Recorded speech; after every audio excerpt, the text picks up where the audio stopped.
We got her bright-eyed and bushy-tailed Megan Abbott ready. Oh, she's got another book out. How are you feeling, Megan? Oh well, I'm okay.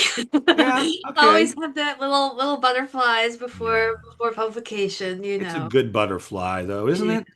it Yeah. is. It I was is. I'm just picturing your list in my mind. It feels like 10 novels. Am I close?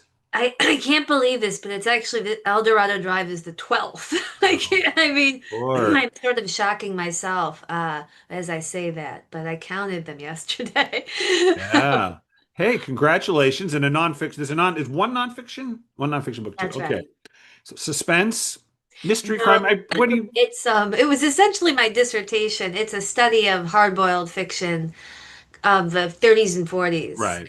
film noir. No, So, right. But this book lands once again in suspense. We're oh calling it yeah, suspense. Is El Dorado Drive? Is that where they're putting it? yes, Okay. suspense, thriller, mystery. It's Yeah. sort of it wears all hats. So you wrote a dissertation. You were already had your little nose in the world of you already kind of knew that that was interesting to you. Yeah. That was the seduction. That's how it began. Were you reading? Were you because I read one thing as a young person and it's changed dramatically. As although I have a certain fondness for what I enjoyed when I was 14 and 15 and couldn't Right. stop reading. But it changed a lot. How was that true for you? Because a lot of times when people are into one of the genres, for instance, they Yes. just love it, love it, love it, and have loved it forever. Is that true Yes. for you? Well, yes, certainly with the sort of hard-boiled strain. I mean, I always loved mysteries, even as a kid. Nancy Drew, Yeah, yeah, Agatha no. Christie. Can I And tell you, like one of the first things I loved reading when I was like 11 were the Hardy Boys. of course, I burned through those. My sister was reading Nancy Drew, and I was burning through the Hardy Boys. So, yes, it's a rite of passage. I hope it yep, still is. yep. So that really planted the seed. But it was really, I think I fell in love with the movie adaptations, film noir from the 40s first, and Mhm. then I went back to the books that inspired them, like Double Indemnity, The Big Yeah, Sleep, and those I cannot get enough of them. And those pulp novels. There's so many of them, so you never really reach the bottom either. So you can keep right. going forever. It's an interesting thing. One of the things I loved reading was fantasy stuff when I discovered Lord of the Rings and that was it, for a time. And then it shoot down. But I knew why I loved it was because I loved the good and evil, I loved the adventure, but I loved the good and bad kind of like that sort of good conquering evil. And there was a sort of spiritual quality of fantasy literature accidentally, I think, not even intended. Um, I mean, look, I know suspense, it's pulse pounding and so on, but when you think about it, what was it that drew you to it? Was it just that it was exciting, or was there something else going on there that it appealed to you? Yeah, I suppose it's sort of, I think there's a kind of intimacy with the reader, with suspense which there also, I would say, is with horror as well, where you're so close. The writer and the reader are like neck and neck Um, the whole time because you're sort of playing a game with the reader and the reader is sort of playing with you. And there's something about that sort of gamesmanship and sort of giving the reader a little bit, getting them a little ahead of the main character maybe, and then starting to guess and all of that sort of that dance, I guess, that you do with the it is a reader. dance. It is a Yeah. dance. I learned when I first started writing fiction, when I wrote fiction for years, I did. I understood that on some level we're all mystery writers Yeah. because you have to play this, like you said, it's like you're a magician. Like, okay, look over here. But I'm going to put the clue here, but look over here because I don't want you to, I don't want you to guess. The ending has to make sense, but I Yeah. cannot have you guess it. I cannot. Right? Exactly. That's it. And you have to play fair, as you say. You can't sort of throw in. See, now, can I Yeah. tell you, I just last night finished watching another one of these mildly disappointing crime series from Norway. And this one was okay, people, I'm sorry, it was from it's called The Glass Dome. It's one of the latest ones it's out on Netflix. And, I did not know certain thing until the very end. And I thought, I don't, I, it was, I couldn't totally buy. I mean, it was the least I didn't see it coming, and I usually can, but I didn't, and I thought, but I felt for the because they wanted to keep me guessing as long as possible, but man, I thought I didn't buy it. I don't know. Have you seen it? Have you watched any No, of I it? haven't, but that's just what I It's resent the well most. done. I'm not gonna. I mean, it's well done in this way, but I was like, okay, well, all right. It feels like you should be able, the answer should be there, but that you're as a writer of it, you're doing enough confusion that if you're doing your job right, you should be able to play fair. You realize that the clues were there all along to come to this conclusion, but you didn't see it because you were being misled by me. Or maybe you thought it for a minute, but then you changed your mind Right, because of right. some. So to me, that's sort of infuriating to have like something come out of some kind of act of God, out of Well, nowhere. they kind of laid clues, but I thought, but then I said, but what about, and wouldn't she have, and wouldn't that, Yeah, you don't, I mean, but this is the nature of mysteries and crime. It's very hard true. to get the Chinatown ending every time, It's true. It's It's true. tough, right?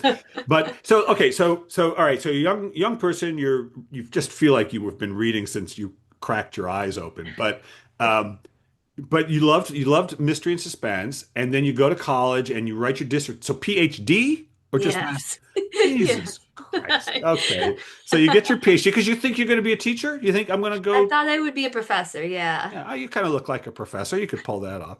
Okay. So you do that, but are you trying your hand at fiction? Are you dabbling in it at all? No. Not till I started working on my dissertation. So I was done all my coursework, and then I was reading all of these hard-boiled novels back to back. So that it was Yeah. sort of a way of playing with, I was just so enthralled by them. So it was just sort of a hobby to start. Yeah. But then it just kept going. Yeah. And so, okay, so you write the dissertation, you think, okay, bring it on, tenure, let's do it. I'm gonna get a nice house in the suburbs. I'm gonna my kids but then what happens to you, Megan? Well, I finished the dissertation, I got an agent, and I left academia forever. So Oh, that was it. That that was was it. it. How disappointing for your professors. I You know, had I such know. promise and you're just throwing it down the drain. I know, I know. Well, it's a tough gig, that professor, especially now. But Oh, uh, yeah. you know, Yeah. I just it wasn't the right fit for me. I think I mostly stayed finished my PhD because I loved reading so much All right. and talking about books with people, and so I Sure. just sort of lingered. But the teaching part I never really loved, especially the bureaucratic parts of academia. And now it seems so political. I mean, I'm political on a lot of levels, like Yes, yes. politics of it and just people, you know, I, Okay. what's interesting is somebody, and I don't know, maybe you don't feel this way, but I went to college briefly and then said, no, no, no, this isn't going to work. And even though I was good at school, but it just wasn't going to work. And part of it was like, I remember I went to took my first literature class, and I'd been reading and reading and writing and like, so I was just immersed. I was reading T.S. Eliot when I was 17. I'm like, I was in it. And I remember listening to him, I thought, no, man, writers don't know what the hell they're doing. I mean, like they don't really know, no, they're discovering, this isn't some great um, puzzle they want you to unpack, really. They're operating on such an intuitive level. Even at 18, I knew it wasn't the way they were describing it, the way they were looking to nail down what everything. Does that resonate with you at all? As someone It who's out does. really an artist full And time? that was the style of teaching literature for a long time. That's never the way I taught it, or Okay. which is that authorial intent doesn't matter. That was the way I was taught. Doesn't matter. You don't know what they meant. You can't know. As you agree with you, they probably don't know. So that therefore, interpretation is if you can make your case for your interpretation as a reader, that's all you need to do. And I think that's so much better, and it's better for students because it gives them the power of their own ideas about why they're Right. responding to attacks.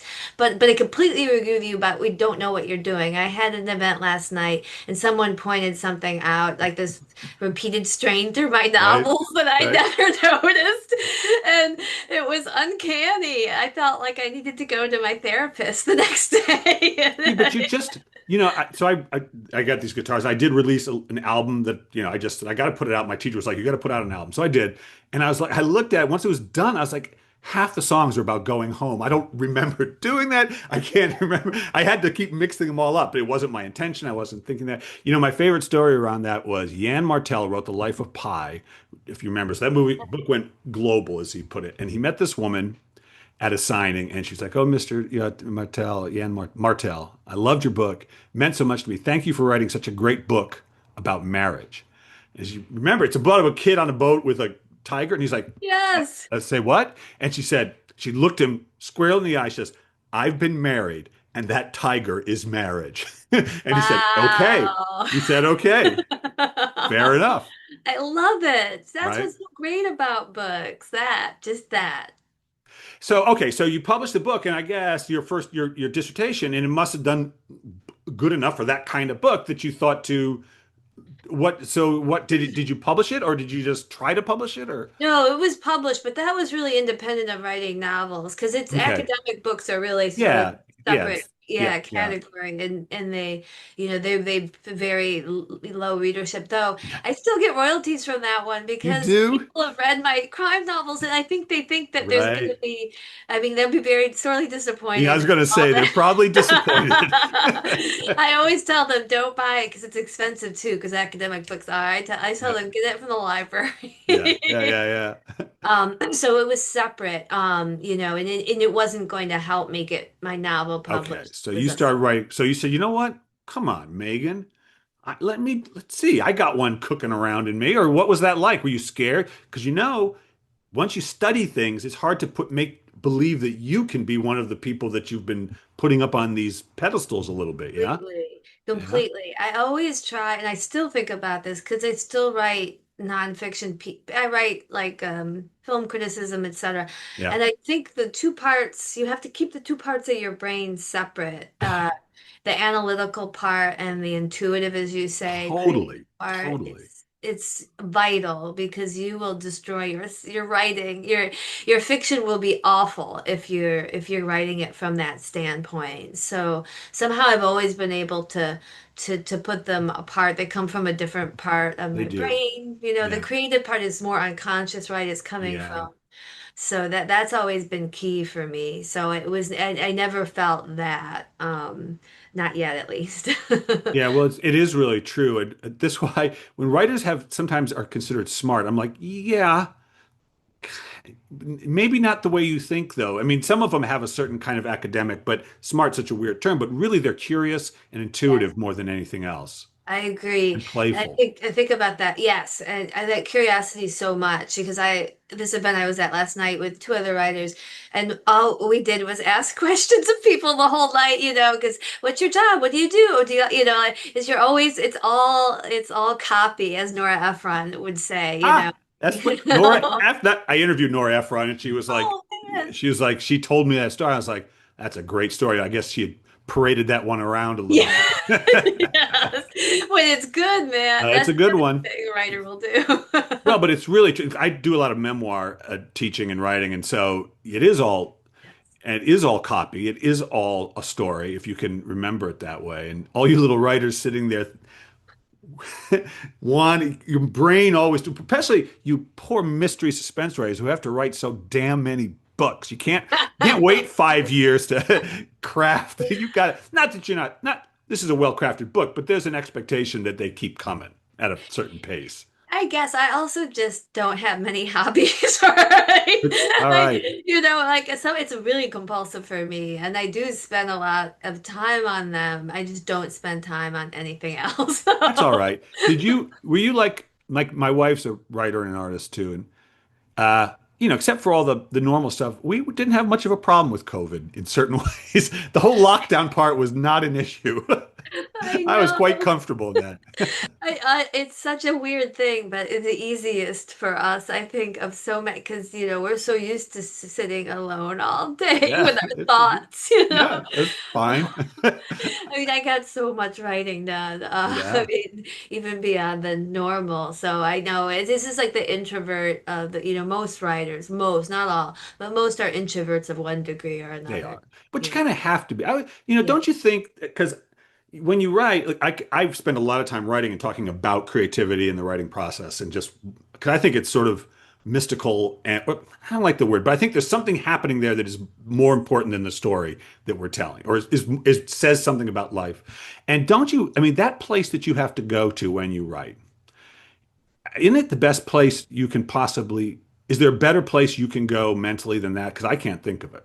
No, and that's the sort of tricky part of it, isn't it? Because like, let's say you have anxiety, you're stressed about something, the world is blowing up around you, and Right. someone will say, "Well, don't worry about getting your pages done today.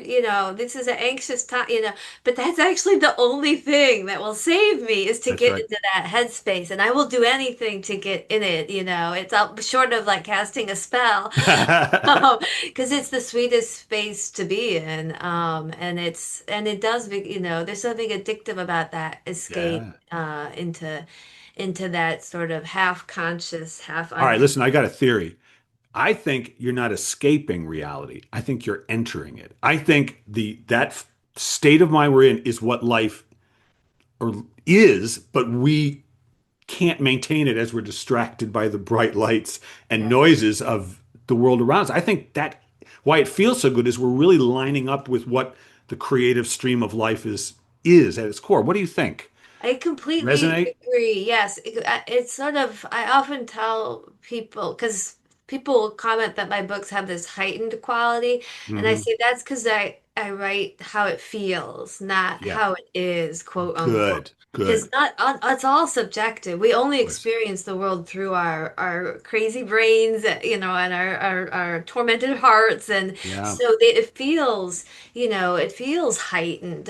So that I always want the books, especially when you're writing a thriller, it's only natural, but that they feel like it feels rather than feel like it is, quote No, unquote. writing has taught me like nothing else that the only thing humans care about is how they feel. Like that's our currency. And I Yes. even tell my students when they're talking about marketing, I'm like, you're selling a feeling. That's it. You're selling a feeling.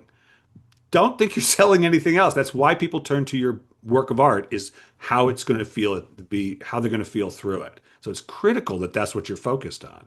I think that's right, and I always the times I've sort of talked to students or taught a workshop. I always say that their idiosyncrasy, the weirdest parts of them, will be what makes their writing, and they Oh, should lean into that, because I think so there's a true.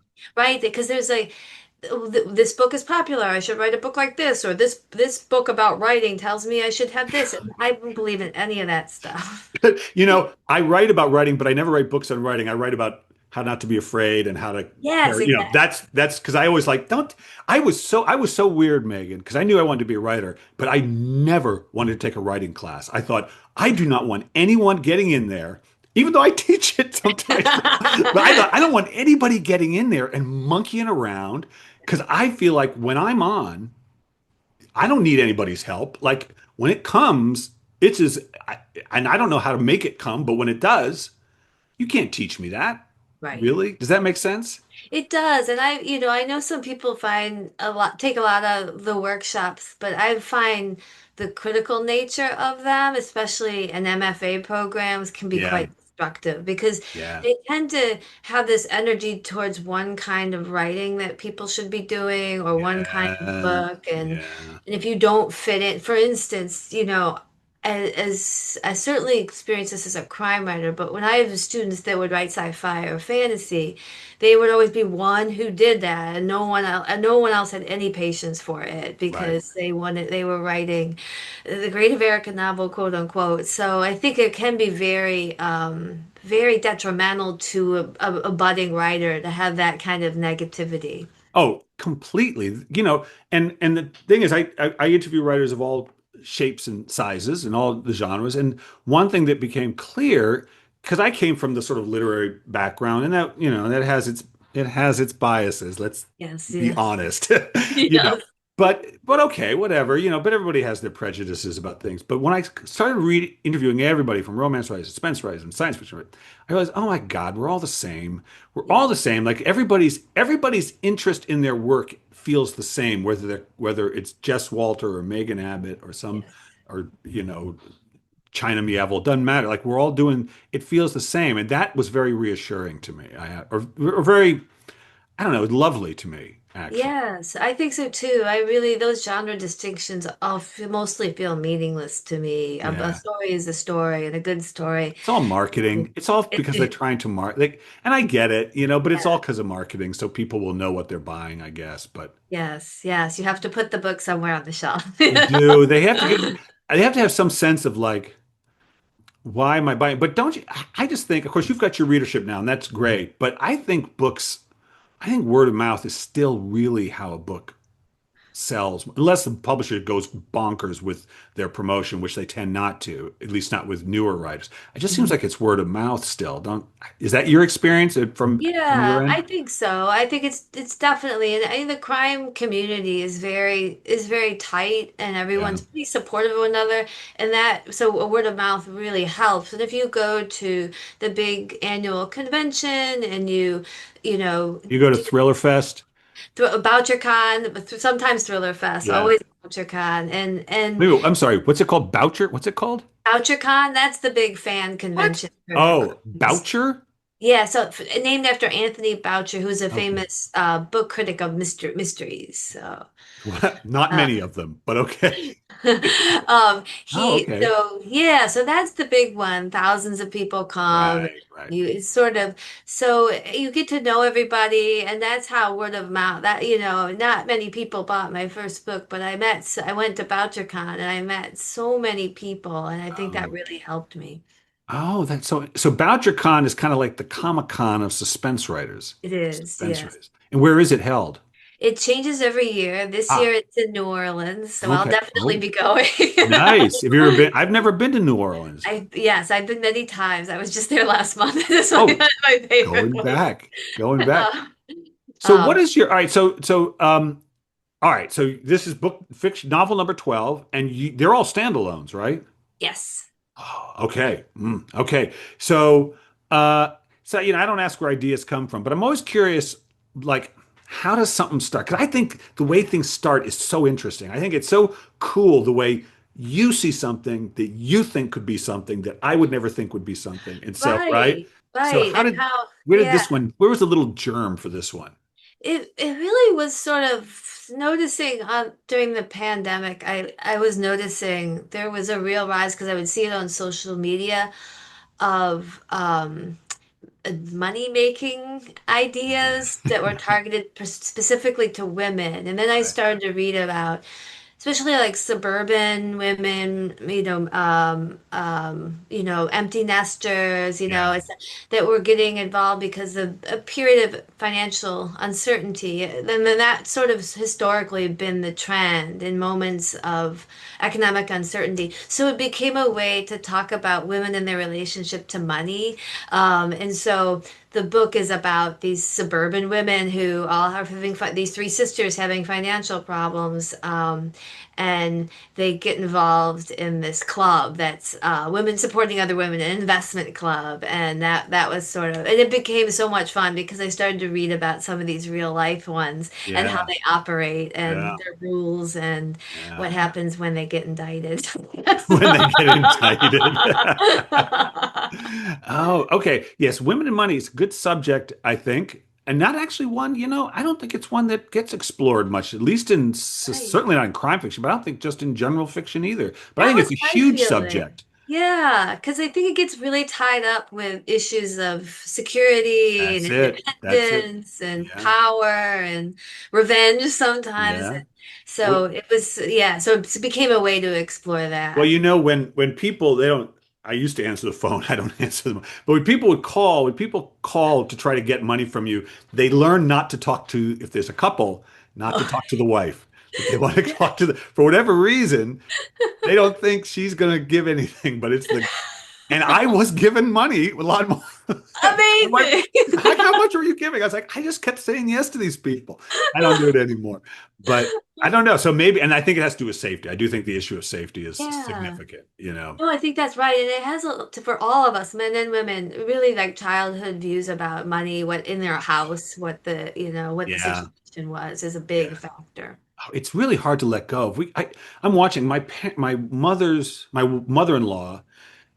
She's got a 91-year-old boyfriend, and she's got some dementia. So they go through all this stuff, but I am watching this guy who, did fine. He was a rocket scientist, he did fine. His relationship to money is so screwy still, and he's going to be dead in all likelihood. He's only going to be here for another Yeah. year or two, but he cannot let go of that 1949, whatever he grew up in, immigrant family or whatever. God, it's unbelievable. It's got a hold on him still. Yeah, that stuff I always think about that Depression era, Yeah, was yeah, it really like that never goes away. And I think, no. and I think for, it's really hard to rewire yourself. And then often you can get into marriage with someone where you have conflicting, Yeah, and that can really, cause yeah, tremendous because safety is huge, yes, and money brings it all up.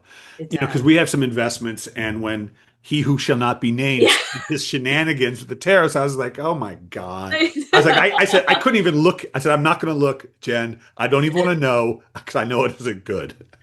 No, No. I said I'm gonna give myself a year grace where I just don't Yeah, even look I'm at just going to assume things will run. I called that. my financial advisor. I said, I'm assuming things are going to kind of, he's like, I think so, but I wish Yeah, all my clients were as yeah. calm as you. Let's not follow the day to day. I stopped following the day to day because they wouldn't. Yeah, so that's really good because, of course, suspense. It's interesting. I don't know if you thought of this, but of course, suspense is all about safety is a key question in it, right? Yes. And so that issue just bubbling under the surface, what people will do to stay safe. Completely. And it really does, I guess, in a weird way, now that I'm saying it, tied back to the hard-boiled novels, because they're often about money, and that's sort of, those were coming out of World War II, and a Yeah, time of yeah, real change and women going to work, yeah, and, so it yeah, is so interesting. These forces, these cultural forces that, again, to your point about we don't really know what we're writing, but we're in the moment. We're in the moment now of economic uncertainty. And so it seeps into the books, doesn't it? yeah. Yeah, I always feel like if I know what I'm writing, I'm in trouble. If I think I know what I'm writing, come on, because for a long time I would write once a day for a while, these 400 word essays for my mags. I don't do that anymore, but I did. And I learned to say, because I get an idea in 400 words, that's over, you cough and it's almost over, right? I get an idea and I'd think, oh, I know how I can I'd almost plot it out in my head and I'd say, don't wait and see what happens because you're going to get one sentence and it's going to change. Going to Yes. change. Now, okay, I haven't played this game in a while, but I'm looking at Megan Abbott. I'm listening to her, happy little camper that she is. I'm trying to figure out how much you outline, and I've got to say, I don't think a lot. But am I wrong? You are correct. Not that much. I knew it. All right, I knew it. That's It's awesome. sort of a basic three acts, Yeah, like this happened, and but yeah, really like that, like this much of a page, I'm doing a little, like 6 inches yeah. of I just can't. It takes all the pleasure out of it, and I don't know the characters yet. I don't know how people. See, yes, I don't know how, like, again, I don't write fiction anymore, but when I did, I Yeah. had to have them start talking to each other before I had any idea who they were. Yes, yes. So it would be wasted. Sometimes I'm in the second half of the book, I'll start to think of steps I need to Yeah, yeah, to get right. there, but that's not the same, I think. And Yeah. but I admire people that have these enormous. Look, nothing wrong with outlining, but if it doesn't work, it doesn't work, No, I could not. Yeah, I couldn't do it. I couldn't do it. To me, it's sort of like, I always heard that Hitchcock, once he storyboarded the whole movie, he didn't want to shoot it because it was all done to him. Oh, And I yeah. do feel like it would be like that for me. Yeah, because you want to, without the discovery, I just don't know what's interesting about I it. agree. Did you, so how many can you think of? We don't want to ruin this story, but can you, in your mind, do you remember some great surprising moments in El Dorado, wait a minute, Road or Drive? I'm sorry. Drive. Drive. Yeah. Thought Drive. I Yeah. thought where Um, you were thought, ooh, ooh, ooh, that's good. That's good. yes, yes. I mean, to your point about character, the characters really started to surprise me. These three sisters, I thought I had them down, and then they started to do things that I didn't plan, and as the sort of the escalation of the money. Once the money comes into it, I just Yeah. got kind of crazy with their obsession with what the money could get them, and they're throwing all these parties, and the parties kept getting bigger and more elaborate, and they were competing with one another, all the women in the club. And that I hadn't anticipated at all. It just came because I was open to it, and it did have a big effect on the tone of the book, which has this sort of ecstatic quality because they are having the time of their lives. Right. Right. It's a Until, of couple course, they're not. until we know it's good. The thing is, if you pick up if you pick up a suspense novel and everyone's having the time of their life, you think, oh boy, this isn't Yes, good. This exactly. isn't good. It's too early in the Exactly. book for you guys to be enjoying That's yourselves. right. That's right. Oh, Megan, you are such a delight. This has been a great conversation. I'm not quite done with you, however, but I want to remind my readers. So as we're speaking, the book's going to be coming out this Tuesday, the June 24th. So probably by the time people hear this or thereabouts. But pre-order it if you haven't gotten it already, I should say. Dorado Drive. Very well written, very interesting. I didn't get to talk to you, but you have an interesting. This is your first of your books I've read, and you have an interesting approach. It has its own little giddy app to it. I quite appreciate it. It's hard to describe here off the top of my head, but it has it. You anyway. You took some chances that I appreciated. But here's what I want you to do. I want you to think about all the writing you've done. And you've done a lot of it now in your life, and if it's taught you anything about life, about being a person, it's taught you what? It's taught me that everyone has their reasons. Which, Oh, I always try to find, even in the most seemingly malevolent character, they are the hero of their own story. And so yeah. I try to approach all my characters and all the people I know from not a place of judgment, but of trying to understand. And myself too. I'm not so good at that, but everyone has their reasons, and I try to look for those.